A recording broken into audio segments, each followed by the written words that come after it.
Top quality और consistent performance के लिए सिर्फ सिल्वर पंप नाम याद रखना। તો બનાસકાંઠામાં ધોધમાર વરસાદ બાદ હાલાકીના દ્રશ્યો સામે આવી રહ્યા છે। પાલનપુર તાલુકાનો વેંચા ભાવિસણા માર્ગ હાલ પૂરતો તો બંધ થઈ ચૂક્યો છે। અહીંની લડબી નદીના પાણી કોઝવે પર ફરી વળતા રસ્તો બંધ થઈ ગયો। કોઝવેનો એક તરફનો ભાગ તૂટી ગયો અને તેને કારણે પાણી રસ્તા પર ફરી વળ્યા છે। આ તસવીરો આપ જુઓ।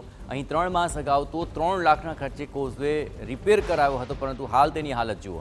રસ્તો બંધ થઈ ગયો અને ગામના પશુપાલકો, વાહન ચાલકો પણ તેને કારણે અટવાઈ ચૂક્યા છે।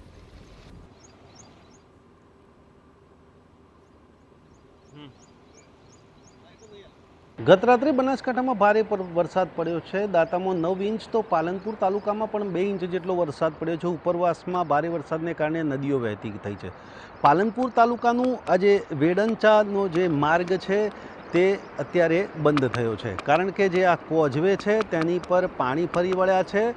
3 માસ અગાઉ જે 3 લાખનો ખર્ચ કરાયો હતો એ પાણીમાં ગયો હતો। જો કે અહીંના જે લોકો છે તેમની પુલ બનાવવાની માંગ છે, પરંતુ વર્ષોથી આ માંગ સંતોષાતી નથી અને એનું પરિણામ છે કે આ જે વેડંચાથી જે હોડા જવાનો જે માર્ગ છે તે સદંતર બંધ થઈ ગયો છે। ઘૂંટણસમા પાણી છે એ આ કોઝવે પર જે જાહેર રસ્તા પર ફરી વળ્યા છે। જે પ્રકારે જે બંને બાજુથી આવતા જે લોકો છે તેઓ પણ અટવાયા છે, તેમને પણ પાછા વળવાની ફરજ પડી રહી છે। એટલે કે તંત્રએ લાખોનો ખર્ચો તો કર્યો, પરંતુ એ પાણીમાં ગયો છે।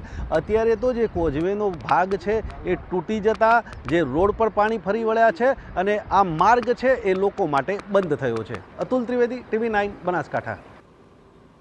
કોઝવેને લીધે અવરજવર બંધ થઈ ગઈ છે, જેને કારણે વેડંચા ભાવિસણા ગામના પશુપાલકો, રાહદારીઓ અને વાહન ચાલકો રીતસરના અટવાઈ પડ્યા।